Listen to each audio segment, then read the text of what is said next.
Welcome, Nick. Thank you. Good to see you, everyone. Happy New Year. Thanks for joining us today. Great pleasure to announce BankSA has signed a 3-year premiership commercial arrangement with Port Adelaide Football Club and will now become the club's official banker. Like Port Adelaide, BankSA is an iconic brand in the financial services industry here in South Australia. We share a proud history in this state, a commitment to community and also best practice in South Australia. And so today's announcement is great symmetry on a whole range of different areas. As a club with a South Australian footy history steeped in tradition, it's terrific to have a relationship with South Australia's very own bank, BankSA, the iconic bank for South Australians.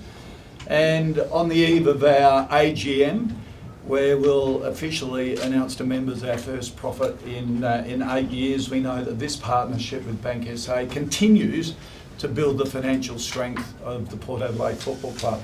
And importantly for our members and BankSA customers, they'll receive some outstanding deals, some outstanding direct benefits through our partnership. And we're confident it'll enhance both organisations, both Port Adelaide and also the bank. As a premier partner of Port Adelaide, BankSA sits in that tier of commercial partners just under our joint major partner, joins other iconic South Australian organisations such as RAA and Foodland, and also along with other great national and international partnerships that we have with the likes of Parmalat and 4 and 20 Pies and UBET, and of course with Energy Australia as our joint major sponsor along with Renault. On behalf of Port Adelaide community, very big welcome to BankSA and our thanks to Nick Reid as well for supporting our relationship going forward. And just like to introduce Nick Reid. Thank you very much. It's a real pleasure to be here and to just talk a little bit about the partnership as the way we see it. Certainly we're thrilled to be a new recruit for the Port Adelaide Football Club, and to be a premier partner is just such a great thing for us.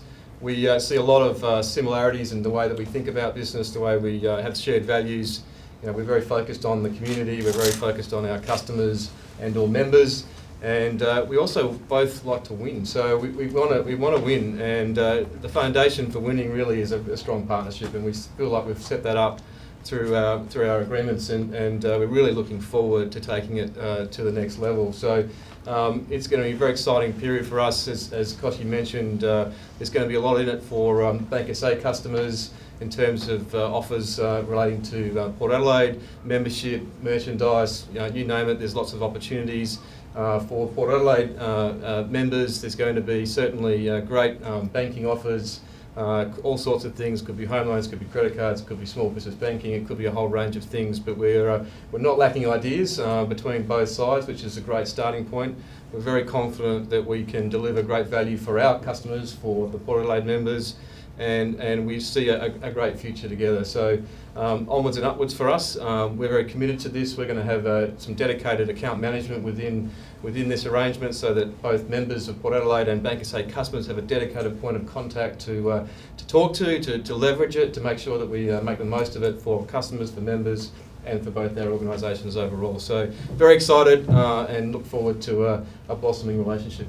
Nick, 3.5 years ago, Port Adelaide wouldn't have been able to get a loan, let alone a sponsorship. What's changed? Look, I think Port Adelaide's in a very strong position. I mean, Koch, you could comment specifically, but I think they're a really very strong club now, and we're seeing a very strong future for them. You know, the trajectory that Port Adelaide's on is exciting.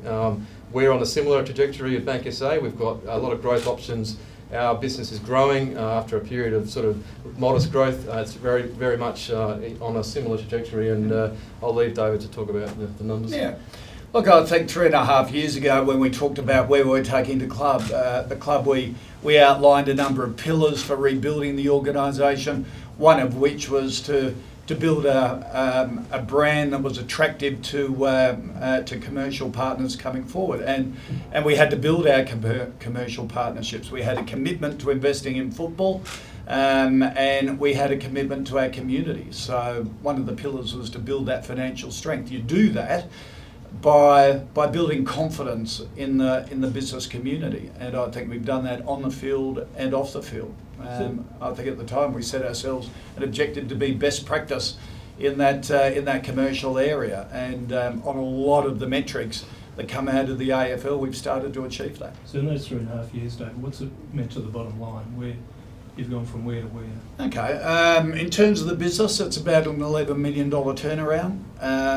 In 3 years, we put an extra $5 million into football. We're now 100% of TPP and also the soft cap. And you can only do that, you can only build resources in the football department if you have financial strength, and that's been a key aim for us. The Adelaide Oval deal, the corporate partnerships with some pretty iconic South Australian national and international organisations really holds us in good stead going into the future. And the confidence we get from organisations like BankSA to commit for a 3-year deal is incredibly encouraging for us, and we thank them for their confidence. So that 11, where's it take you from what number to what number now? Well, don't forget, it's into what metric you want, revenues so or... no, just in corporate backing. When Okay. you walked in, Yeah. you were pretty low on corporate backing. Yeah, we basically trebled the corporate backing in terms of So where from we about are in the 6 to 8, future. Nick, is it a risk in, I'm not sure if you've got any deals with Crows, I assume you don't, is it a risk picking Port, or are you saying they're more of a winner than the Crows? No, well, essentially, we're talking to the Port Adelaide because we see great alignment between our brands, and the opportunity is there. I think, the Crows, it's a moot point because I think Crows have got a partner. So, but we really want to focus on Port Adelaide. We see them as a great partner, a great growth potential. We've both been around in South Australia for a long, long time. We see our connections, our roots very similar, and I think the leverage for us is looking really exciting. So I think the upside is going to be great for us and for Port, and that's what it's all about. And don't forget, BankSA is the bank for South Australians, and Port Adelaide is the club for more South Australians. Does So this when you stood at the annual meeting last year, you confidently predicted a profit, which was putting a fair bit of your reputation on the line. Are you going to make another prediction as to what happens this year with Port's bottom line? I think Keith Thomas would allow me to do that, but the only prediction I would make to the bottom line is that we want to consistently produce profits. I was asked a little while ago, will you get to the Hawthorn profits of $11 million or $8 million or whatever? Probably not, because we're a community club. That's our roots in this state and nationally, and we put a lot into community. If you're making that sort of money, you've got a lot of surpluses, and we see that as great opportunities that we can give back to the community, and that's what we do with it.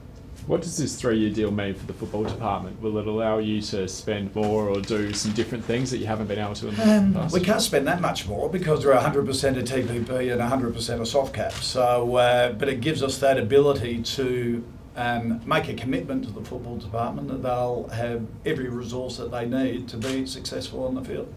And that's all we can do. Just give them the best resources that they possibly can get. And it's up to them to do their bit. So do you come out of taking money from the AFL this year? You get out of that system this year? We'll probably come close to it. The gate levy was dropped for us last year, but I think there might be a small amount carrying over to this particular year. But as we've always said, we want to be a contributor club. We don't want to be a recipient club. And if it's not this year, it will be next year. So what's on the cards tonight with the AGM? David, you mentioned the profit. Can you let us know what that is yet, or you wait for tonight? I don't know. We've already announced it. It's just over 200,000 as against the $2.5 million loss the previous year. So it's been a really good turnaround in the last 12 months commercially. A lot of that has got to be with our football department as well, even though they were disappointed with the results of last year, and we all were, not to make the finals. the way that they built over the previous 2 years, certainly it gave us momentum to build relationships in the corporate area. And it's a huge testament to Keith Thomas and Chris Nunn and the executive team of what they've been able to do. And with this deal, Nick mentioned before some sort of crossover benefits for Port members and Sure. BankSA consumers. Are they just ideas still, or have you got anything sort of locked down in that department? Look, well, not necessarily. We've got some ideas that we've talked to the team obviously about, but I guess one of the things that we really like about Port Adelaide, they're very innovative, and we think we are too. So we've got an endless list of ideas that we're working through, and ultimately what we want to do is what resonates for members and customers, and now it's out in the open. We can then engage with those communities and get closer to exactly what that those offers need to be. But we can even tailor stuff. I mean, if a certain member wants a certain thing, well, I'm sure through that dedicated account manager, and as long as Port are okay, we might be able to do something with a signed jumper or whatever it might be that is really going to maybe a money can't buy type of experience. But we can facilitate that through our partnership. Nick, what have you said of Port Adelaide knocked on the door 3 years ago, and what do you think of them today specifically? Well, I wasn't there 3 years ago, so it's hard to say. But look, I think I've been impressed by the trajectory, as I mentioned earlier. I know I've got some good relationships with the guys, through the board, through Koch, with Chris and others, and I see a really professionally run organisation. That's what I like. And the numbers are looking very good. So we're very happy to be the banker. We're very happy to partner. And I guess, as I said earlier, we really want to win and win in this market. And I'm sure Port do, and BankSA definitely does. And we are on the right track. And I think we've got alignment in our interests where we can absolutely grow those businesses. And and we're happy to keep supporting as long as everything's heading in the right direction. And we have every confidence that that's what's going to happen. Have you noted that turnaround of where they were in the market? So well, I've certainly seen it from I'm a sports follower. I follow football. I follow all sorts of sports, and I've been close enough to understand that there's definitely been improvement. And I'm a businessman who's talked to other people in the market and other sponsors, other people who know the corporate relationships that Port Adelaide has, and they're very strong. And that's been a real plus for me. And we understand that a corporate relationship with a footy club is no longer a vanity decision where, a chief executive, because it's their football club, thinks, great, I'm going to do an alignment and boast about it. Any sort of relationship these days is certainly on a commercial basis. There's got to be a return for the investment. And, we benchmark ourselves every year in terms of an independent research, benchmarking us against other organisations in terms of commercial partner satisfaction. And we have best practice levels there because we build a terrific commercial team that is innovative, comes up with ideas, and we know we've got to work hard to make sure Nick Reid and all our other commercial partners, when renewal time comes up, says that's the best commercial investment that we've made in the last couple of years, and it's a no-brainer to re-sign. That's our challenge, to make sure we deliver on that. When you talk about those pillars that you had to build 3 years ago, one would have been corporate, stadium. Bring our heartland back to Port Adelaide. It was to build a diverse board, to attract best executive talent across the entire organisation, not only the football department, but commercial and financial and community. And to build a national brand. We play in a national competition on the field. We play in a national competition in terms of the commercial area as well. So it was to build a brand that we want to become everyone's second team. In the way we play footy and also the way we treat our sponsors. We want to be best practice. So on that blueprint you had, where would you say you are today, and how much more to do? We're never happy.